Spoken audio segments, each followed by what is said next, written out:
Hello, and welcome to the Richard III podcast. In this episode, we're going to consider the events prior to Richard III seizing the throne during the summer of 1483. Well-known events, but the question I would like to pose was whether Richard's problem was that his coup was in fact too good. In early April 1483, King Edward IV, the first king of the House of York, lay on his deathbed, aged only 40, after over 2 decades as king, the second of which had seen more peace than the country had known in a generation. Although his death was coming early, and his son was only a boy of 12, the peace that he had secured should have nurtured the prince until he became a man. But all was not as it seemed. King Edward knew that strife lay ahead for his kingdom and for his son. Grafton's Chronicle reports that as the king lay near to death, he called about him his friends and family. "My lords, my dear kinsmen and allies," Edward reportedly began, "in what plight I now lie you see and I well feel." There are other reports too of Edward pleading with those around him to unite for his son's sakes and to put aside their petty quarrels. He could see what was coming. "For it sufficeth not that you love them, if each of you hate other." Lord Hastings, firmest of the king's friends, was required to take the hand of his arch-enemy, Thomas Grey, Marquis of Dorset, the king's stepson, and swear that they would cease their rivalry. "Such a pestilent serpent is ambition, and desire of vain glory and sovereignty," Grafton reports that the king continued. "Ambition, which among states where once entered, creepeth so far forth, till with division and variance he turneth all to mischief, first longing to be next to the best, afterward equal with the best, and at the last chief and above the best." The sick king pleaded with those about him, "From this time forward, all griefs forgotten, each of you love other, which I verily trust you will," though it seems that he did not trust in this at all. When he could speak no more, Grafton tells how he laid down on his right side, his face toward them, and none was there present that could refrain from weeping. But the lords, comforting him with as good words as they could, each forgave other and joined their hands together, when, as it after appeared by their deeds, their hearts were far asunder. Edward was not blind, nor was he naive. This situation required a different solution. The answer at which Edward IV arrived was that neither of these parties could be trusted with power, because they would, by nature of their hatred of each other, use any position that they gained against their enemies. His solution, on his deathbed, was to name his youngest brother Richard, Duke of Gloucester, as protector. It's often forgotten that this is the situation into which Richard was imported from his estates far in the north. There was hatred and bitter rivalry in London before he was summoned. In fact, that's why he was summoned. To believe that he created an atmosphere of edgy, nervous, partisan politics is to ignore the fact that such an atmosphere already pervaded London. Edward's personality and his intense likability had been the glue that had held the parties together, and without him, he knew that it could swiftly descend into conflict. For this, he must bear the blame. He had not prepared sufficiently for a world without himself. In relying solely on his personality, and not a less personal form of solid governance, he denied his own son safety and stability. Perhaps less of an issue had it happened a few years later. He must have known that his death while his son was a 12-year-old was a recipe for almost certain disaster. No more could be done though, and on the 9th of April 1483, the tallest king in English history, King Edward IV, passed away. To my mind, this prevailing situation in London must colour our view of Richard's role and his actions, which is different from excusing him from the worst of the crimes of which he is accused if he were guilty. Thomas Grey, Marquis of Dorset and half-brother to the new king, was supposedly bragging to the council that his family held such power that they could rule without Richard. There must have been fear in the opposition camp that this was true, because Lord Hastings wrote to Richard that he should come to London with all haste to stop the Queen's family. The new King Edward V was already in the care of his mother's family, who had been the mainstays of his household at Ludlow, led by his uncle Anthony the Earl Rivers. It's entirely possible, perhaps one might even concede reasonable, that Richard might fear that the Woodville family would indeed try to use their hold over the new king to secure the authority that his brother had not wanted for them. They were generally disliked and mistrusted for their use of Queen Elizabeth's position to secure some of the best roles at court and to corner the marriage market. They would have a real reason to fear the loss of this position, and if Richard believed the rumours of their posturing, then securing the person of the king from them was the natural response. It perhaps matters less whether a Woodville plot against Richard was real or not, than whether Richard had cause to genuinely believe it real. when rivers overshot their agreed meeting place and took the king to a Woodville manor at Stony Stratford, that can only have served to add to Richard's suspicion that some kind of plot may be very real. What of Lord Hastings' position in all of this? That he wrote to Richard pleading with him to hurry to London suggests that he felt his own position was weak. This would, in anyone's eyes, make him dangerous. Even before his arrival in London, Richard must surely have been every bit as wary of Hastings and his motivations as he was of those of the Woodvilles. The execution of Lord Hastings is often viewed as one of the undeniable blots on Richard's character and reputation amid the fog of rumour, but I'm about to try and deny it.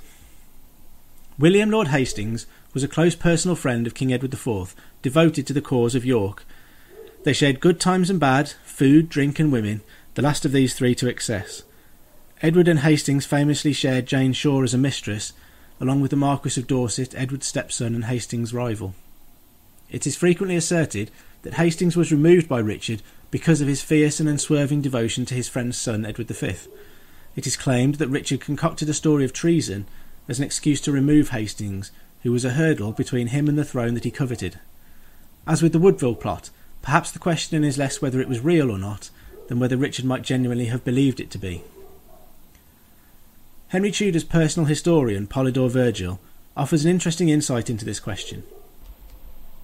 During the reign of Henry VII, he wrote, "But the Lord Hastings, who bore privy hatred to the Marquis and others of the Queen's side, who for that cause had exhorted Richard to take upon him the government of the Prince, when he saw all in uproar, and that matters fell out otherwise than he had wanted, repented therefore that which he had done, called together into Paul's church such friends as he knew to be right careful for the life, dignity and estate of Prince Edward, and conferred with them what best was to be done. Here divers of them, who were most offended with this late fact of Richard Duke of Gloucester, adjudged it meet with all speed to procure the liberty of Prince Edward, whom they accounted as utterly oppressed and wronged by force and violence, so that the fire which was kindling might be put out before it should spread further abroad."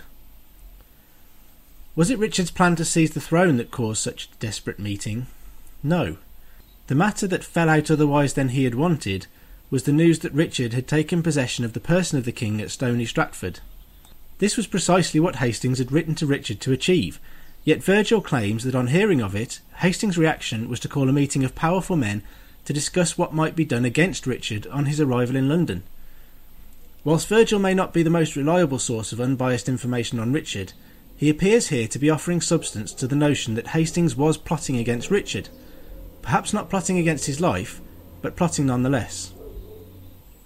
Virgil concluded the matter of this meeting at St. Paul's by saying that all the residue thought that there was no need to use war or weapon at all, as men who little suspected that the matter would have any horrible and cruel end. So, if Virgil is to be believed, most of the gathering did not share Hastings' fear of Richard. This episode, if true, is perhaps reported to demonstrate Hastings' precognition that Richard would turn to evil on arrival in London.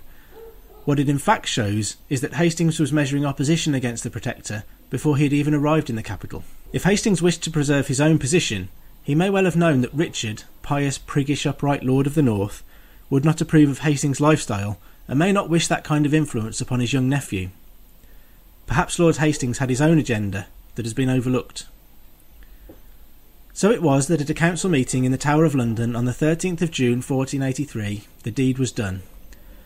Thomas More recounts how Richard came about 9 o'clock to them, and having saluted all the lords very courteously, excused himself for coming to them so late, saying merrily that he had played the sluggard this morning. He jovially asked John Morton, the Bishop of Ely, for some of his very good strawberries for them to enjoy during the meeting.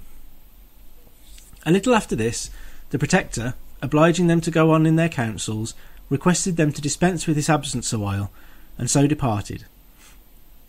In the space of little more than an hour he returned again, but with such an angry countenance, knitting his brows, frowning and biting his lips, that the whole council were amazed at the sudden change.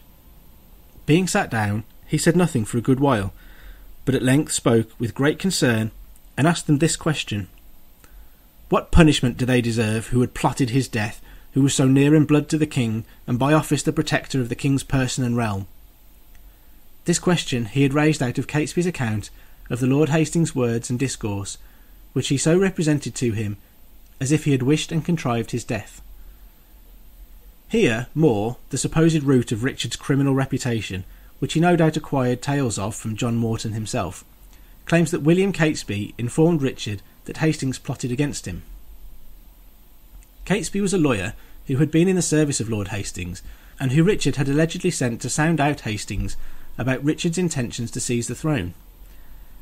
It is reported that Catesby may never have actually raised the matter with Lord Hastings, but did inform Richard that Hastings would never join him. In fact, More is claiming here that Catesby told Richard Hastings was plotting against him. So the question arises again. Is it beyond the realms of possibility that Richard earnestly believed there was a plot against him? If Hastings' own man was informing him of one, it doesn't seem unreasonable.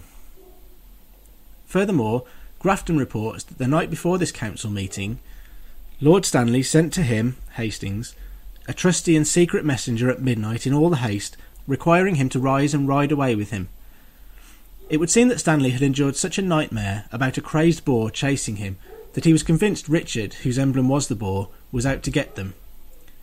To this messenger, Hastings supposedly teased, "Leaneth my lord thy master unto such trifles, and hath such faith in dreams, which either his own fear fantasizeth, or do rise in the night's rest by reason of the day's thought. Tell him it is plain witchcraft to believe in such dreams, which if they were tokens of things to come, why thinketh he not that we might as likely make them true by our going, if we were caught and brought back, as friends failed flyers? For then had the boar a cause likely to raise us with his tusks, as folks that tied for some falsehood." Hastings advised against leaving, lest they appeared guilty of some crime. If report of this reached Richard, what was he to make of these two discussing fleeing from London to their estates? Hastings had a large affinity in the East Midlands, and Stanley could command an immense host in the northwest. Could reports of this really be ignored, especially if they accompanied news of Hastings' meeting at St. Paul's before Richard had arrived? Richard cursed Hastings as a traitor and had him dragged outside for execution, telling him, "By St. Paul, I will not die until I see thy head off," according to Grafton. Fabian's Chronicle reports that there, without judgment or long time of confession or repentance, upon the end of a long and great timber log, which lay there with other for the repairing of the said tower, caused his head to be smitten off. Curiously, not allowing long time of confession implies that confession and last rites were in fact allowed, as it is often asserted they were not. As to the matter of without judgment, there is an issue here too. Richard had for many years been Lord Constable of England, making him President of the Court of Chivalry and the Court of Honour. It is my understanding that the Constable was entitled to judge matters without trial by peers, based upon evidence that he had seen. I stand to be corrected if this is not true, but if it is, then Richard did not act illegally or outside of his jurisdiction by pronouncing judgment and sentence upon Hastings if he had seen evidence of a plot.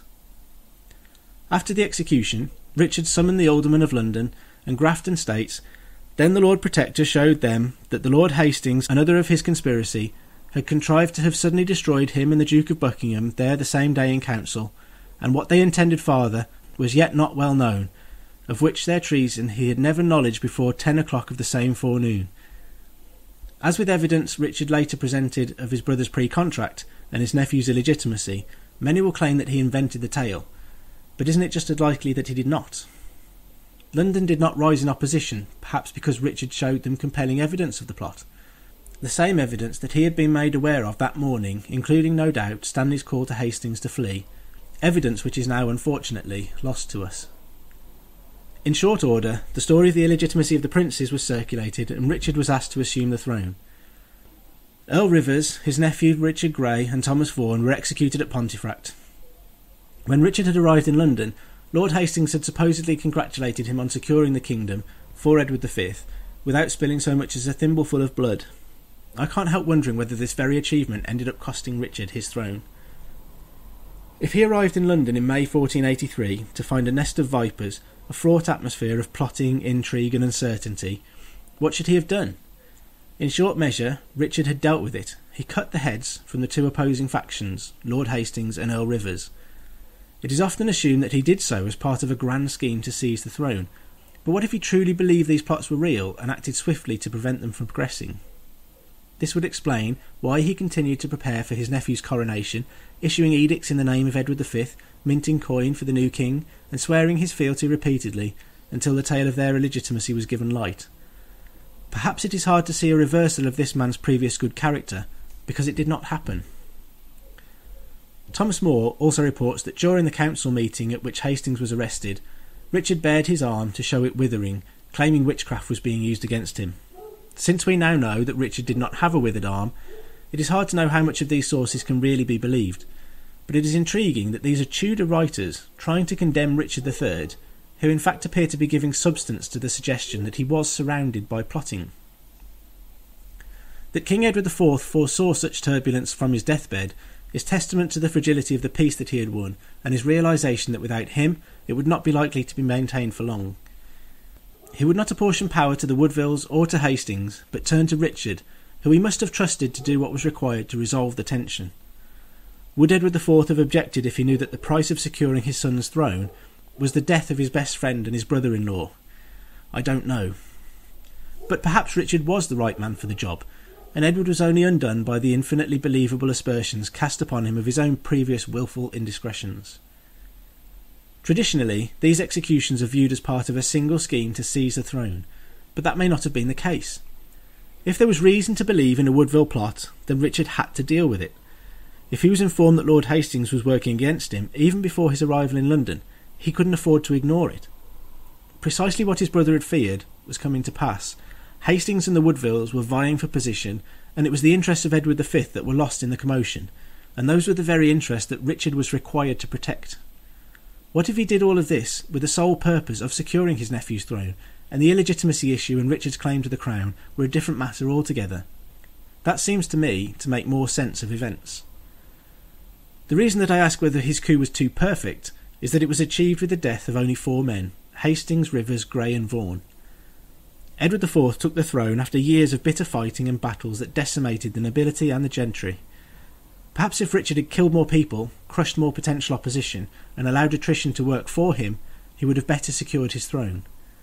That he did not do this, and that he tried to make peace with the likes of Thomas Stanley, at least suggests that he was a more genuine character during the summer of 1483 than he is often given credit for.